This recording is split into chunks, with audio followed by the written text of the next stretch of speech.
Islamic short status کو subscribe کریں، like کریں، کمنٹ کریں اور شیئر کریں۔ بیل آئیکن کو دبانا مت بھولیں۔ یہ 635 عیسوی 14 ہجری کے مارچ کا مہینہ تھا۔ گرجے کا گھنٹا تو بجا ہی کرتا تھا اور لوگ اس کی آواز میں تقدس محسوس کرتے تھے۔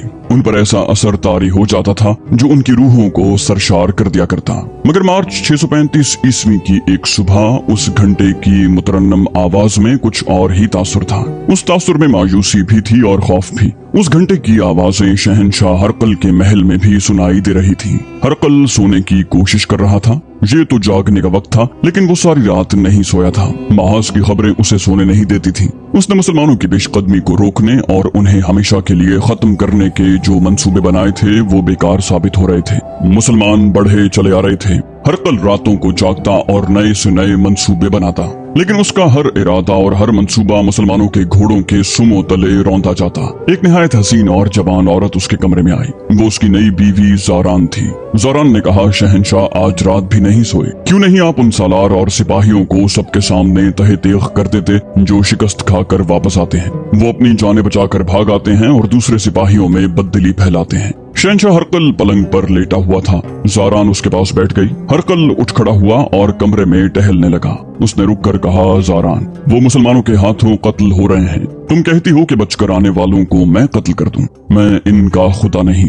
یہی ہیں جنہوں نے فارسیوں کو میرے قدموں میں بٹھا دیا تھا۔ فارسی ایسے کمزور تو نہیں تھے، ہماری ٹکر کی قوم ہے۔ مسلمانوں نے انہیں بھی ہر میدان میں شکست دی ہے، اب وہ ہمیں بھی شکست دیتے چلے آ رہے ہیں۔ میں مسلمانوں کی قدر کرتا ہوں۔ اگر ہمارے سالاروں نے ہتھیار ڈال دیے ہیں تو اس کا مطلب یہ نہیں کہ وہ کمزور ہیں، بلکہ مسلمان زیادہ طاقتور ہیں، ان کے سالاروں میں عقل زیادہ ہے۔ زاران نے پوچھا، تو کیا شہنشاہ مایوس ہو گئے ہیں؟ ہرقل نے کہا، نہیں، یہ مایوسی نہیں، ایک جنگجو کی تعریف کر رہا ہے۔ مسلمان اوچھے دشمن نہیں، اگر وہ مجھ سے ہتھیار ڈلوا لیں گے تو تم میرے پاس ہی رہو گی، وہ تمہیں مجھ سے نہیں چھینیں گے۔ زاران اس کا دل بہلانے آئی تھی، اس کے کچھ تنے اعصاب کو سہلانے آئی تھی۔ وہ ہرقل کی چہیتی بیوی تھی۔ وہ ہرقل کو بہلانا جانتی تھی، لیکن ہرقل نے اسے زیادہ توجہ نہ دی۔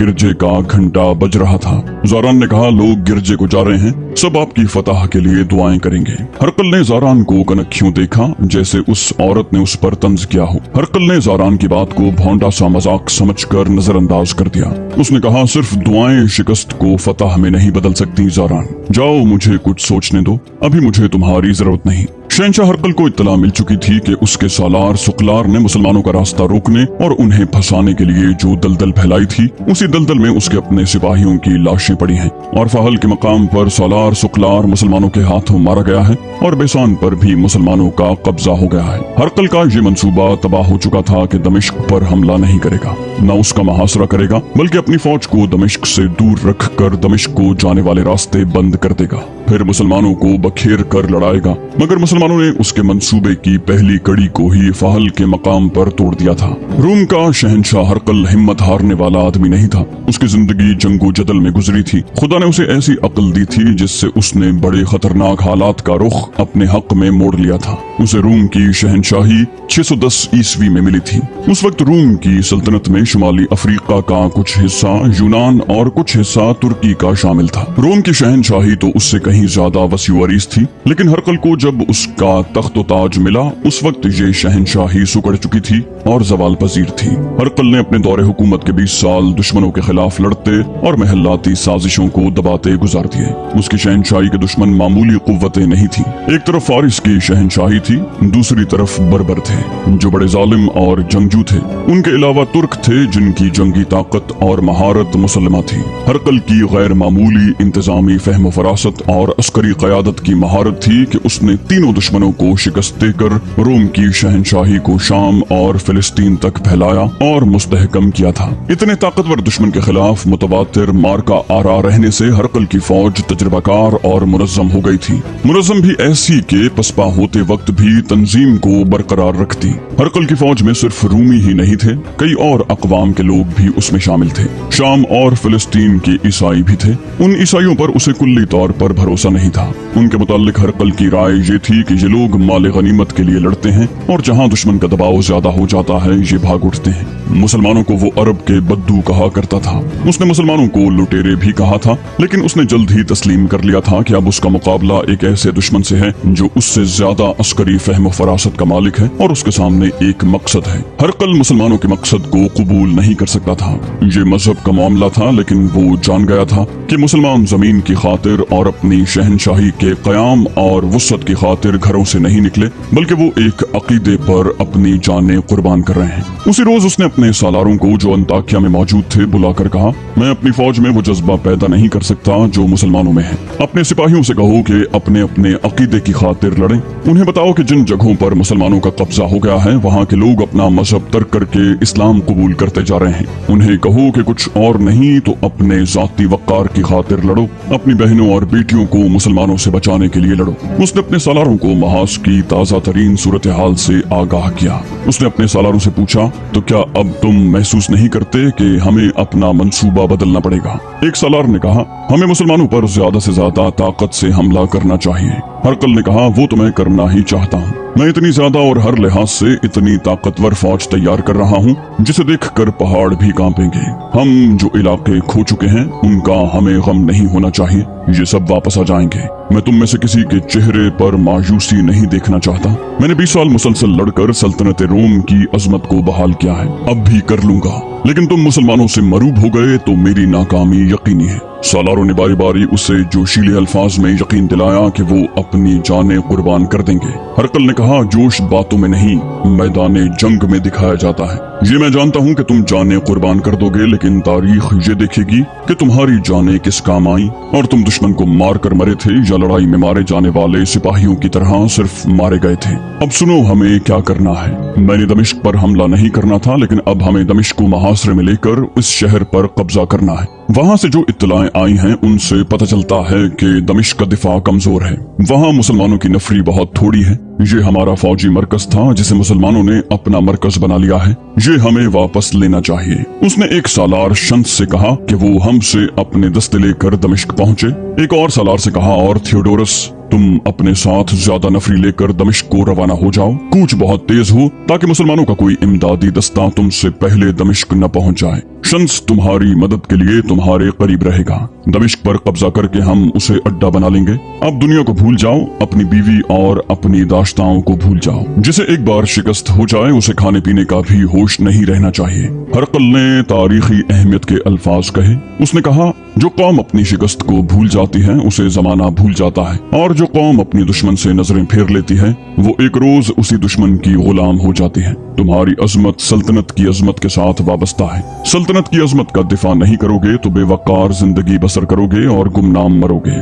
मौर्रिख लिखते हैं कि हरकल के बोलने के अंदाज में रोब, अज़्म और ठहराव था। उसका अंदाज तहक्कुमाना नहीं था, लेकिन उसके अल्फाज उसके सालारों पर वही तासुर पैदा कर रहे थे जो वो पैदा करना चाहता था। सालार थियोडोरस और सालार शंस उसी वक्त नए अहकाम और हिदायत के साथ रवाना हो गए। उस वक्त अबू उबैदा रज़ियल्लाहु अन्हु और खालिद रज़ियल्लाहु अन्हु फहल के शुमाल की तरफ जा रहे थे। मुसलमानों की फौज अब पहले वाली फौज नहीं रही थी। खालिद रज़ियल्लाहु अन्हु जब सालार आला थे तो उन्होंने उसे मुनज़्ज़म कर दिया था। मुजाहिदीन तो पहले भी मुनज़्ज़म ही थे। उनका खुदा एक, रसूल एक, कुरान एक, नजरिया और अकीदा एक था, और सालार से सिपाही तक जंग के मकसद से आगाह थे। फिर भी उसे फारिस और रूम की फौजों की तरह मुनज़्ज़म करना जरूरी था।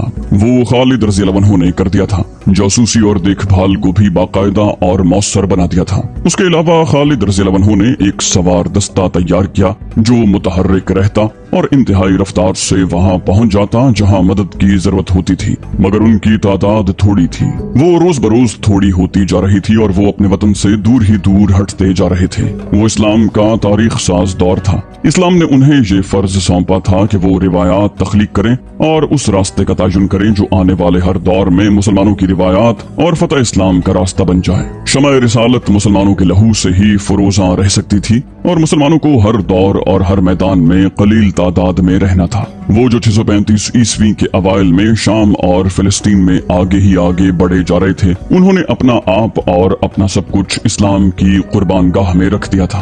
वो एक मुकद्दस लगन से सरशार थे। तलवारों की झनकार और तीरों के जन्नाटे और जख्मियों की कर्बनाक आवाजें उनके लिए वज्द आफरी मौसीकी बन गई थी। उनके रुकू व सुजूद भी तलवारों की छांव में होते थे। वो अब गोश्त पोस्त के जिस्म नहीं, दीनो ईमान और जज्बा ईसार के पैकर बन गए थे, जो रूह की कुव्वतों से हरकत करते थे, और ये हरकत बहुत ही तेज थी। अबू उबैदा रज़ियल्लाहु अन्हु और खालिद रज़ियल्लाहु अन्हु अपने दस्तों के साथ हम्स की जानिब जा रहे थे। वो फहल से चले थे, जहाँ से हम्स तकरीबन 80 मील दूर था। उनके रास्ते में दमिश्क पड़ता था, जो कमोबेश 30 मील दूर था। लेकिन उन सालारों ने दमिश्क से कुछ दूर से गुजर जाना था। दमिश्क और फहल के दरमियान एक सरसब्ज इलाका था, जो बहुत खूबसूरत और रूह परवर था। उस सब्ज़ार का नाम मरजल रूम था। मुसलमान दस्तों को कुछ देर के लिए वहाँ रुकना था। वो उससे थोड़ी ही दूर रह गए थे कि एक घुड़सवार जो फौजी मालूम नहीं होता था, रास्ते में खड़ा मिला। वो कोई शिकारी मालूम होता था। जब दोनों सालार उसके सामने से गुजरे तो उसने अपना घोड़ा उनके पहलू में कर लिया और उनके साथ साथ चलने लगा। अबू उबैदा रज़ियल्लाहु अन्हु ने उससे पूछा, क्या खबर है? घुड़सवार ने कहा, रूमी हमारे मुंतजिर हैं, तादाद हमसे ज्यादा है। हम्स की तरफ दुश्मन का एक लश्कर आ रहा है। ये घुड़सवार कोई शिकारी या अजनबी नहीं था, ये एक मुसलमान जासूस था, जो शिकारियों के बहरूप में बहुत आगे निकल गया था। वो अकेला नहीं था, उसके चंद और साथी भी आगे गए हुए थे। जासूसी इतना आसान काम नहीं था कि दुश्मन की नकलो हरकत देखी और वापस आकर अपने सालारों को इत्तला दे दी। दुश्मन के जासूस भी आगे आए हुए होते थे।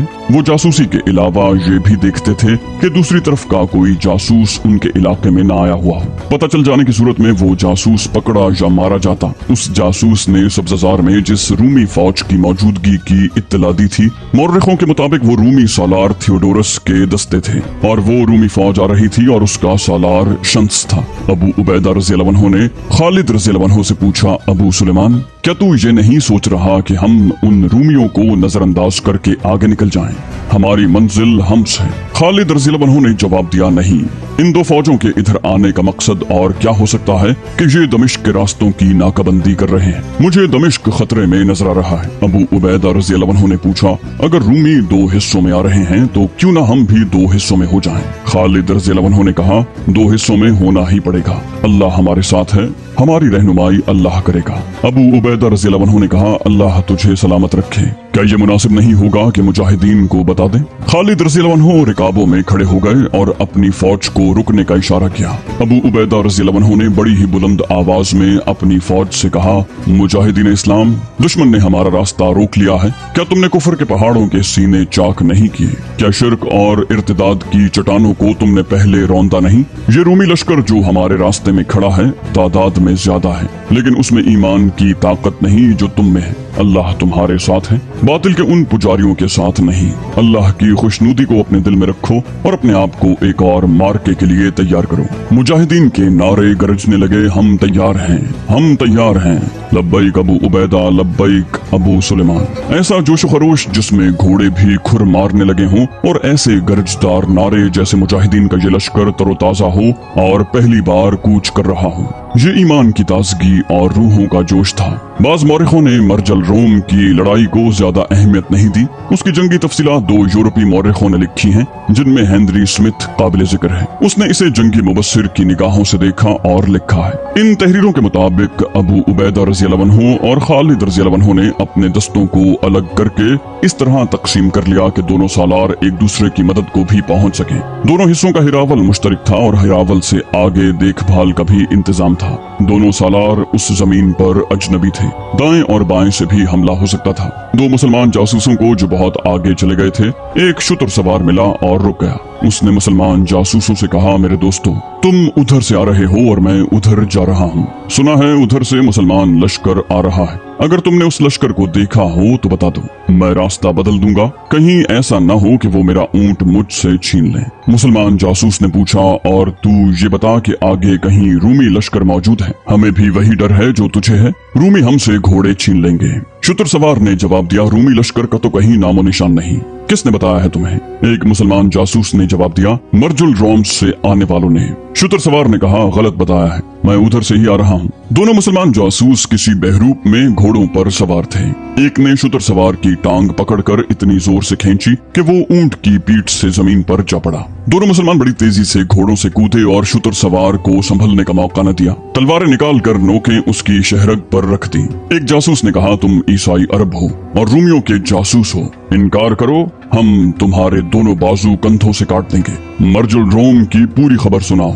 उसने जान बख्शी के वादे पर तस्लीम कर लिया कि वो रूमियों का जासूस है और उसने ये भी बता दिया कि रूमी सालार थियोडोरस अपने दस्तों के साथ पहले ही मर्जुल रोम में मौजूद है और दूसरा सालार शंस भी कुछ देर पहले पहुंच गया है। उस रूमी जासूस को पकड़कर पीछे ले गए और उसे सालार अबू उबैदा रज़ियल्लाहु अन्हु और सालार खालिद रज़ियल्लाहु अन्हु के हवाले कर दिया गया। जब मुजाहिदीन का लश्कर मर्जुल रोम के सब्ज़ाजार के करीब गया तो रूमी लश्कर दो बड़े हिस्सों में लड़ाई के लिए तैयार खड़ा था। अबू उबैदा रज़ियल्लाहु अन्हु ने अपने दस्तों को उस जगह रूमी लश्कर के सामने रोका जहां रूमी सालार थियोडोरस के दस्ते थे और खालिद रज़ियल्लाहु अन्हु ने अपने दस्तों को रूमी सालार शंस के दस्तों के सामने सफ आरा किया। रूमियों ने कोई हरकत न की। वो शायद मुसलमानों को हमले में पहल का मौका देना चाहते थे, लेकिन खालिद रज़ियल्लाहु अन्हु ने पहल न की। अबू उबैदा रज़ियल्लाहु अन्हु को भी उन्होंने पहले हमला न करने दिया। दोनों मुसलमान सालार हैरान थे कि रूमी आगे बढ़कर हमला क्यों नहीं करते, हालांकि उनकी तादाद मुसलमानों से बहुत ज्यादा थी। मुसलमान उसे एक चाल समझकर आगे न बढ़े। सूरज गुरूब हो गया। दोनों तरफ की फौजें पीछे हट गईं और सिपाहियों को कुछ देर सोने की इजाजत दे दी गई। मौरिखों ने लिखा है कि खालिद रज़ियल्लाहु अन्हु दुश्मन पर टूट पड़ने के आदी थे, लेकिन सालार आला अबू उबैदा रज़ियल्लाहु अन्हु थे, इसलिए खालिद रज़ियल्लाहु अन्हु उनकी मौजूदगी में कोई आजादाना फैसला नहीं कर सकते थे। लेकिन उनकी फितरत में जो जंगजू सिपाही था वो उन्हें सोने नहीं दे रहा था। खालिद रज़ियल्लाहु अन्हु बेचैनी से करवटें बदलते रहे। दुश्मन उनके सामने मौजूद था और लड़ाई नहीं हुई थी। एक तो वजह ये थी कि उन्हें नींद नहीं आ रही थी और एक वजह और थी जो उन्हें बेकरार करती जा रही थी। ये शायद उनकी छठी हिस्स थी। उन्होंने रूमियों के पड़ाव की तरफ से हल्की हल्की आवाजें भी सुनी थी। उन्हें शक होने लगा कि दुश्मन सोया नहीं और किसी न किसी सरगर्मी में मसरूफ है। आधी रात के बाद का वक्त था जब खालिद रज़ियल्लाहु अन्हु उठ खड़े हुए और अपने पड़ाव में खिरामा खिरामा चलते पड़ाव से निकल गए। वहाँ सब्जा ही सब्जा था और दरख्त बहुत थे। खालिद रज़ियल्लाहु अन्हु झाड़ियों और दरख्तों की ओट में दुश्मन के पड़ाव की तरफ चल दिए। वो उस जगह पहुंच गए जहां रूमी सालार थियोडोरस के दस्तों को होना चाहिए था, लेकिन वहां रूमी फौज का एक भी सिपाही नहीं था। कोई संतरी न था जो उन्हें रोकता। शाम के वक्त उन्होंने वहां रूमी दस्तों को पड़ाव डालते देखा था। रात ही रात वो कहां चले गए। कुछ और आगे जाकर उन्हें ऐसी निशानियां मिली जिनसे साफ पता चलता था कि फौज ने यहाँ कयाम किया था। खालिद रज़ियल्लाहु अन्हु उस तरफ चले गए जिधर रूमियों की फौज के दूसरे हिस्से का पड़ाव था। खालिद रज़ियल्लाहु अन्हु को दूर ही से पता चल गया कि फौज वहां मौजूद है। वो छुपते छुपाते और आगे चले गए। रूमी संतरी घूम फिर रहे थे। खालिद रज़ियल्लाहु अन्हु दुश्मन के पड़ाव के इर्द गिर्द बढ़ते गए। चांदनी में उन्हें दुश्मन का कैंप दिखाई दे रहा था। खालिद रज़ियल्लाहु अन्हु को यकीन हो गया कि रूमियों की आधी फौज कहीं चली गई है। खालिद रज़ियल्लाहु अन्हु बड़ी तेजी से चलते अबू उबैदा रज़ियल्लाहु अन्हु के पास चले गए और उन्हें बताया कि रूमियों की आधी फौज लापता हो गई है। अबू उबैदा रज़ियल्लाहु अन्हु ने पूछा, कहाँ चली गई होगी? खालिद रज़ियल्लाहु अन्हु ने कहा, जहाँ भी गई है उसे वहीं पहुँचाने के लिए दिन में रूमियों ने लड़ाई से गुरेज किया। कुछ देर दोनों सालार उसी पर तबादला ख्याल करते रहे कि रूमियों की फौज का एक हिस्सा कहाँ गायब हो गया। मौरिखों के मुताबिक ये सालार थियोडोरस के दस्ते थे जो चले गए थे। पीछे सालार शंस रह गया था। उसके दस्तों की तादाद भी खासी ज्यादा थी। सुबह होते ही रूमी लड़ाई के लिए तैयार हो गए। अबू उबैदा रज़ियल्लाहु अन्हु पहले ही तैयार थे। उन्होंने रूमियों पर हमला कर दिया। उन्होंने अपने दस्तों को हस्बे मामूल 3 हिस्सों में तकसीम कर लिया था और हमला दुश्मन के पहलुओं पर किया था। खुद उन्होंने दुश्मन के कल्ब पर नजर रखी हुई थी जहां उन्हें सालार शंस का परचम दिखाई दे रहा था। मुजाहिदीन ने दुश्मन के पहलुओं पर हमला किया और अबू उबैदा रज़ियल्लाहु अन्हु आगे बढ़े और शंस को मुकाबले के लिए ललकारा। शंस ने घोड़े को एड़ लगाई और आगे गया। अबू उबैदा रज़ियल्लाहु अन्हु ने अपने घोड़े को एड़ लगाई और उसकी तरफ गए। दोनों सालारों ने एक दूसरे पर वार किया और दोनों की तलवारें टकराईं। शंस ने जरा दूर जाकर घोड़ा मोड़ा, लेकिन अबू उबैदा रज़ियल्लाहु अन्हु ने अपने घोड़े को ज्यादा आगे न जाने दिया। फौरन ही मोड़कर फिर एड़ लगाई। शंस अभी सीधा भी नहीं हुआ था कि अबू उबैदा रज़ियल्लाहु अन्हु की तलवार उसके कंधे पर पड़ी, लेकिन उसकी ज़र्रा ने उसे बचा लिया। दोनों के घोड़े फिर दौड़ते एक दूसरे की तरफ आए तो शंस ने वार करने के लिए तलवार ऊपर की। अबू उबैदा रज़ियल्लाहु अन्हु ने बर्छी की तरह वार करके तलवार उसकी बगल में उतार दी। जरा ही आगे जाकर घोड़े को मोड़ा। शंस को जख्म परेशान कर रहा था। वो अपने घोड़े को बर वक्त न मोड़ सका।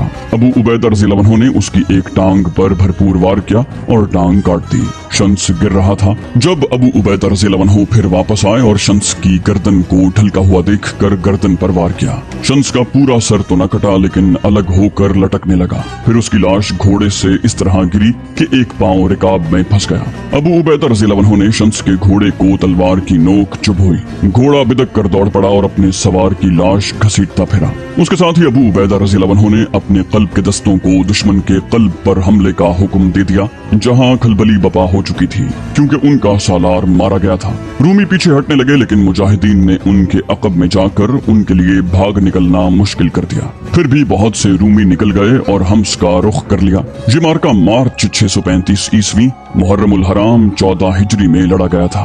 उसी सुबह दमिश्क के बाहर भी खूरेजी हो रही थी। दमिश्क मुसलमानों के कब्जे में था लेकिन वहाँ मुसलमानों की तादाद बहुत थोड़ी रह गई थी।